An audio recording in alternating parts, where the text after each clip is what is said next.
Hi, I'm Dr. KJ Foster, and in my last video, I shared 10 characteristics of a highly sensitive person and 5 ways you can begin to thrive as an HSP. In response to that video, a viewer asked me if I could take a deeper dive into those 5 ways that you can begin to thrive as an HSP. So, as requested, here is a deeper exploration of the 5 ways you can begin to thrive as a highly sensitive person.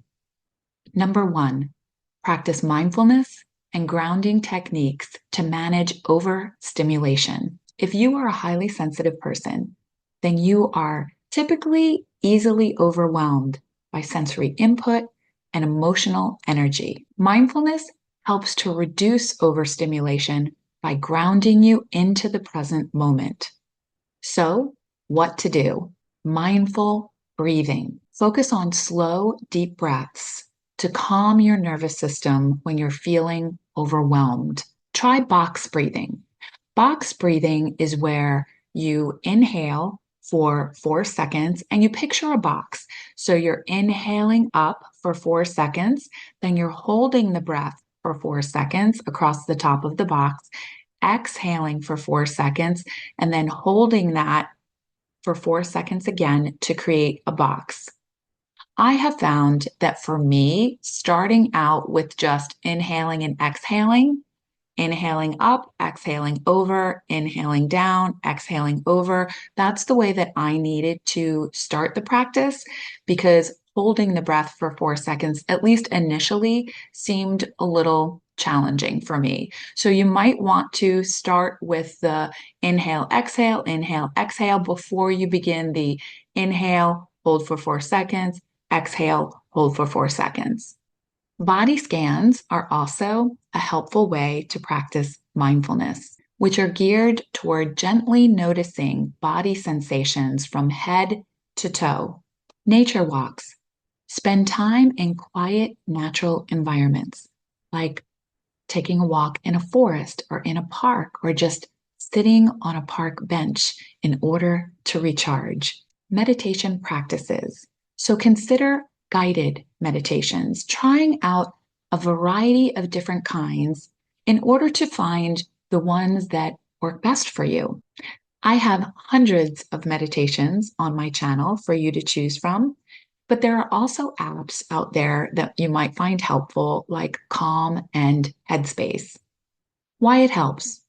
Mindfulness calms the amygdala, which is the brain's threat response center. So it helps to process sensory input more effectively and avoid emotional overwhelm. Number 2, set boundaries to protect your energy.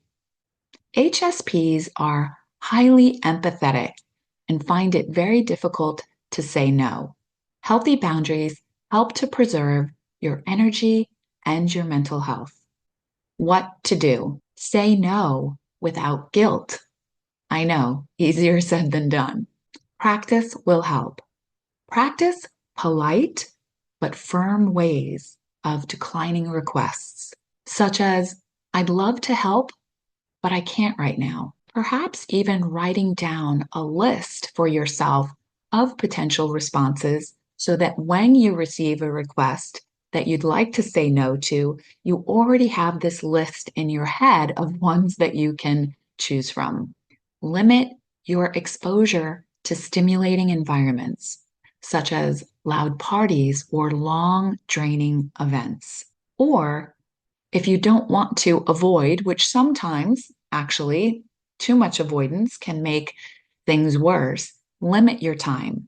Make sure that you have sort of an escape route, a time where you know that you've reached your limit and you've committed to knowing when you reach your limit, you are going to excuse yourself from that party or event. And you have a way of doing that. So having your plan ahead of time of how you are going to leave when you reach your limit. Screen time. Be selective about how much time you spend on social media or watching the news to prevent emotional overload. Alone time. Be sure to schedule regular alone time in order to give yourself an opportunity to recharge, even if that means that you have to say no to friends and family. Why it helps. Setting boundaries creates space for rest and helps to avoid burnout. It also trains others to respect your limits.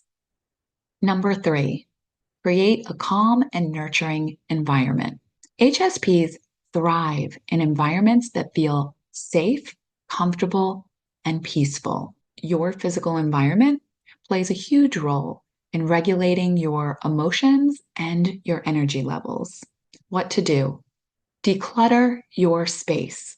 A clean and organized environment reduces mental chaos.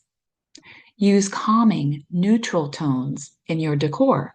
Soothing sensory inputs. Incorporate soft lighting, scented candles, plants, or calming music to create a sanctuary-like environment.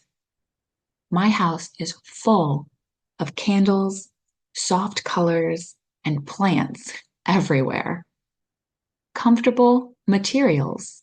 Choose clothing and furniture that are soft and free from irritating textures. Quiet zones. Create a space in your home that is specifically designated for relaxation and solitude, free from noise and interruptions. A space where others in your home know that this is your quiet space. Why it helps. A serene environment lowers sensory input and provides a retreat for you to rest and recharge. Number 4, engage in self-compassion and avoid self-criticism. HSPs can be highly self-critical, often internalizing perceived failures or other people's emotions. Practicing self-compassion allows you to embrace your sensitivity as a strength. What to do? Challenge your negative self-talk. Replace thoughts like "I'm too sensitive" with affirmations like "My sensitivity is a gift." Practice self-kindness. Treat yourself as you would treat a best friend. Take time to support and comfort yourself when you're feeling down. Journal your gratitudes and wins. Write about things that you're proud of or when your sensitivity actually helped someone. Forgive yourself. Release perfectionistic tendencies and allow yourself to make mistakes. Why it helps. Self-compassion builds resilience, and it helps you to see your sensitivity as an asset rather than a flaw. Number 5, seek out supportive relationships and understanding individuals. HSPs are deeply impacted by the people around them. Supportive relationships with people who understand and respect your sensitivity are essential for thriving. What to do? Choose relationships carefully. Spend time with people who are empathetic, kind, and willing to listen. Communicate your needs. Let loved ones know you need space or support. For example, you can say, "I feel overstimulated right now, and I need to take a break." Join like-minded communities. Connect with other HSPs through online groups or forums where you can share experiences and feel validated. Avoid toxic relationships. Distance yourself from people who drain your energy, dismiss your feelings, or invalidate your experiences. Why it helps.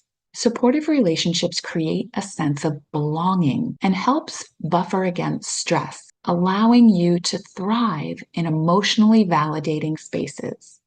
Thriving as a highly sensitive person requires intentional self-care and proactive strategies to help balance heightened sensitivity with the demands of daily life.